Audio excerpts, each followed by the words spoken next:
Hey everyone, it's Julien, and today I'm super excited to be talking to you about how I made my new track T4T9. This track just released on Umex label 1605. I've been having this one sitting in the vault for a long time, so I'm really excited to show you guys how I made it. And yeah, definitely go check out the track. It's at the top of the description. You can listen to it and also support it on Beatport if you like the track. Definitely go do that. This is one of my favorites I've dropped so far, and I'm really excited to share it all with you guys, as well as the project file is available at the top of the description as well. So if you want to follow along, or if you just want to take some of the synths or whatever it is that I used in the track, you can get all that. And yeah, let's get started with the breakdown. So here's the project. You can see we have the kick up top. I'll play the kick on its own just so you can hear it.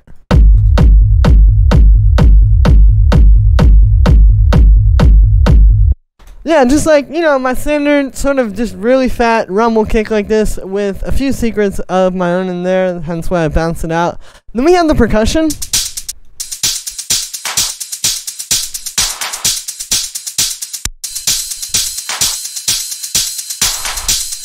So something you'll notice here is, you know, it's pretty standard stuff. Like we have, you know, like the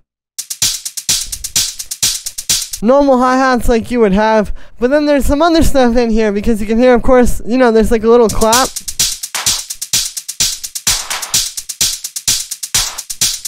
You can also hear this is all super fat and crunchy sounding, but you know, it works really well in the track. But yeah, so we have that clap there adding some percussion, but something else that's interesting here is we kind of have two rides. And what I mean by this is we have this jingle percussion layer here, which is actually one of my samples, and this is from one of my sample packs. I'm pretty sure it's Definitive Techno Drum Loops Volume 2. A lot of times when I start tracks, I just start with my own sample packs, because that's why I made them, is to be sort of like a definitive resource that's just going to always have really good sounds in there. But yeah, so I have that, but then there's also a ride that comes in, which is this one. Now obviously you can hear they don't really clash because one of them is kind of in its own frequency range and the other is in its own frequency range. But what it does do is it kind of allows you to build tension in a smoother way, because a lot of what builds tension in tracks is like, you know, however many sort of percussion sounds you have playing, or like however much high end there is. It's like, you know, the more stuff that you have in those ranges, the more intense it's gonna get. So we can have the sort of like fake rides, the jingles, come in like that. So we go from this to this. So it's adding more high end, but it's not like still entirely just the full ride like you would have. And then when we are ready for that, we can go from this to this. And then we do get the full ride there. So yeah, I really recommend trying that, like having some kind of percussion that can kind of fit into the same space, but isn't going to be just like, you know, your straightforward ride. You still want to save that for a little bit later in the track. But yeah, just having this little like smaller sort of jingle thing like that just allows you to still build a lot of tension in the intro and then save that main ride for a really powerful point. And then on the group of percussion, yeah, you can see we just have some drum bus, so that's where all that crunch is coming from. And then I also have this washout that just happens in some places, like here.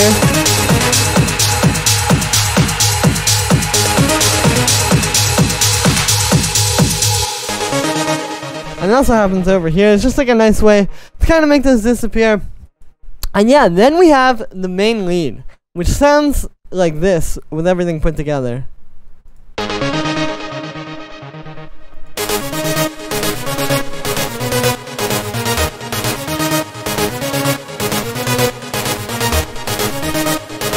So the way that this lead is working is it's 4 layers. We have this layer,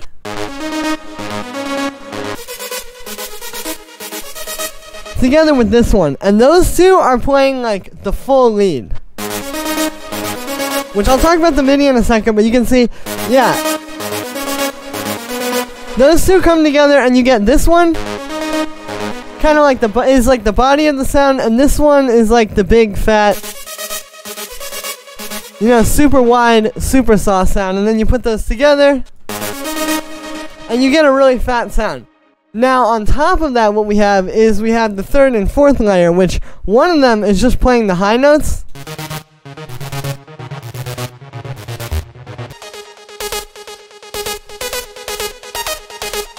And then one of them is, as you can hear, just playing the little dun-dun, dun-dun. And then the interesting dynamic there is that it's actually the high one that's playing the low notes, and the low one that's playing the high notes.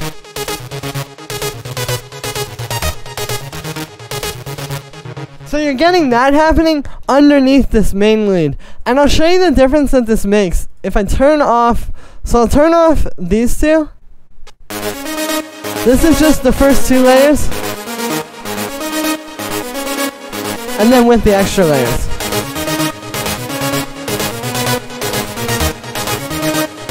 So you can hear what it's really doing. Like, it adds a lot to the lead.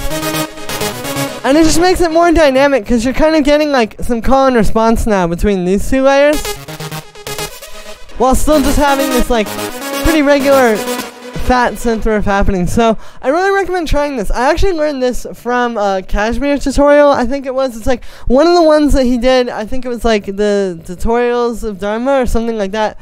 But he did this actually in a very similar way in an EDM track where it was like really similar types of sounds, similar type of melody. And then just having like the two extra layers that are just playing the high notes and the low notes.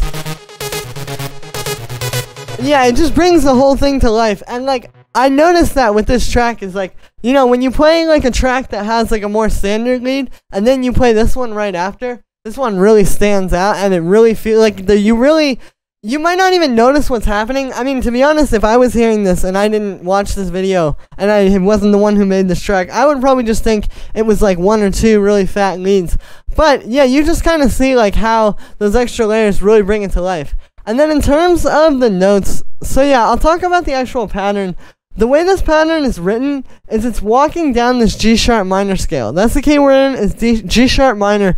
And you can see like it just goes.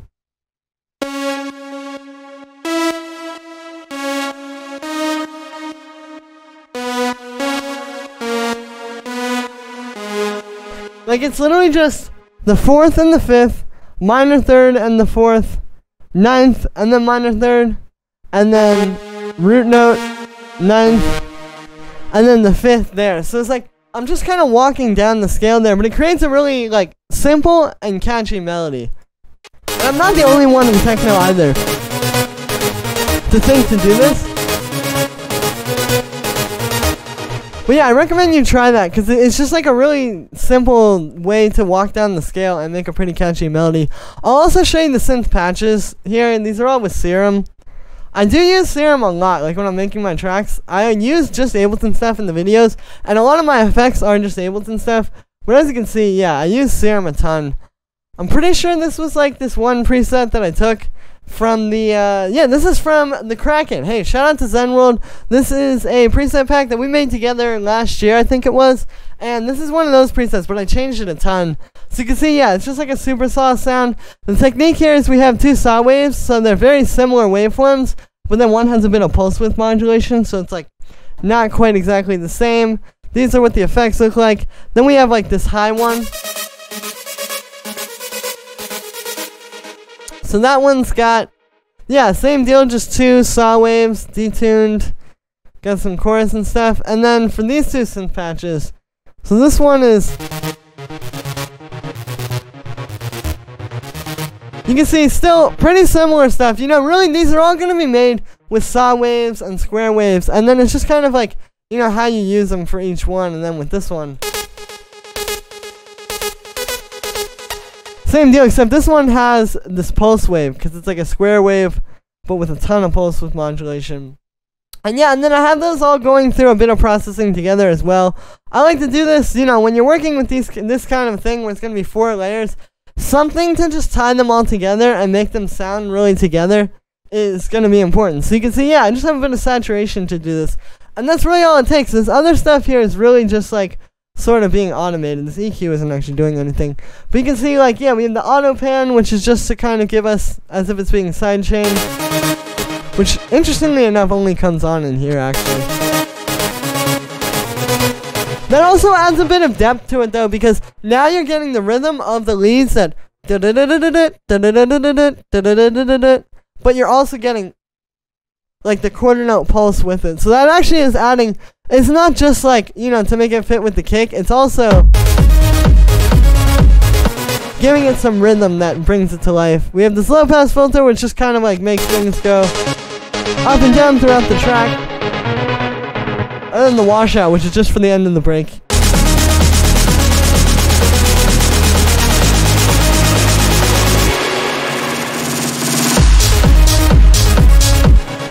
Then we have these stabs. So these are just a few different sounds. Like we have this vocal,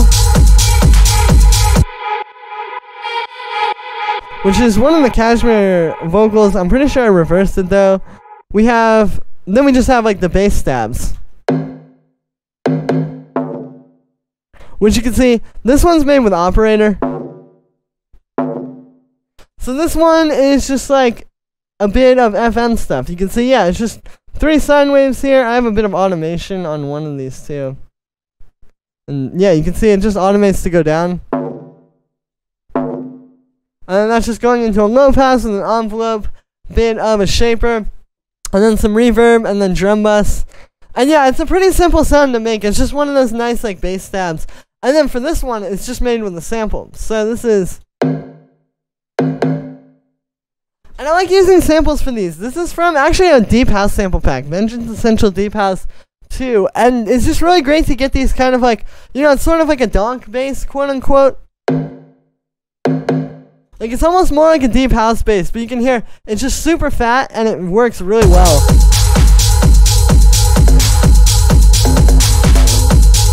Like that, just kind of like bouncing on the beat. And yeah, and then after that, we just have a bit of a low pass on the groove of those, actually, you can see. That's really all we needed, just to kind of bring them in and out. And then we have the stuff that's in the break, which would be this bass and this pad.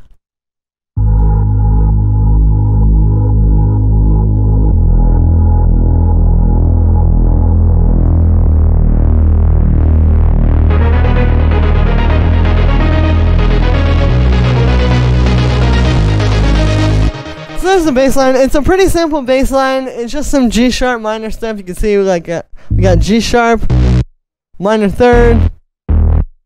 This note is the 5th actually, even though it's lower. And that's just one up from the 5th. And then for the sound with that one, that's also made with Serum. So this is just like a nice fat respace made with these two. You can see we've got 2 saw waves, detune, one's an octave down. I also have a triangle wave on the sub. You can see there the sub oscillator, and then we have the filter set like that, which I believe, no, there's no filter automation. We are automating this low pass here. So you can see that just kind of brings us in.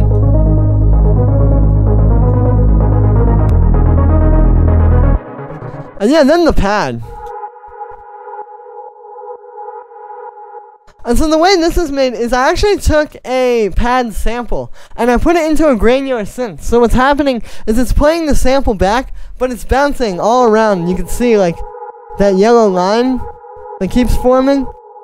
It's basically just playing different random parts of the sample, which works really well because it creates kind of a more textured sound. Like, it's not exactly the same thing as you would get if you just made a synth and just have, like, an LFO moving up and down, because it's kind of random. So you get this, like, all different parts on the filter sweep, and it feels really, like, alive. And it adds a lot to the background. And that's just going through some reverb. I have this auto pan turning off here for some reason. That's, like, when the kick disappears. And then, yeah, you can also see that low pass automation. So it's kind of like always moving. This is something to keep in mind, like arrangement wise, is that it's never just going to like sit in one place. You know, you want it to move and change, and it never even really gets all the way up, but it's just constantly having something like kind of weave in and out of the track that I think is really important. And then the last thing you see down here are these different like effects and stuff. So yeah, you know, pretty simple. You can see it doesn't really take that much. Like with a good techno track like this, you really just want to choose a few and just have those run through the track, rather than just having like, you know, 20 tracks of different effects down here, and it's a new one every 5 seconds, and it's hard to keep track of. You just want something simple that's gonna work really well. And yeah, and so that is gonna be it for this one, guys. That is everything about how I made this track. And yeah, I hope you guys enjoyed. Definitely go check out T4T9 if you haven't already. It just dropped on 1605. I'm really proud of this one, and I'm really excited for you guys to hear it. I've been sitting on it for a minute. I'm pretty sure I posted a snippet of Umek playing this like a few months ago on this channel now, and it's out. And yeah, I'm really excited for that. Definitely go check it out. The Beatport link and the Spotify link are at the top of the description. And you can also get the project file from this track. Everything I just showed you in this video, that's also available at the top of the description. So if you want to take this and play around with it, maybe you want the mammoth beast of 4 leads that we have here to try to write your own lead line with, or maybe you just want the drums or whatever it is, you can take this project file and work with it, because I have it available at the top of the description on my Bandcamp. And yeah, thank you so much everybody who supported the track and supported me. Really appreciate it, guys, and I will see you tomorrow with another video.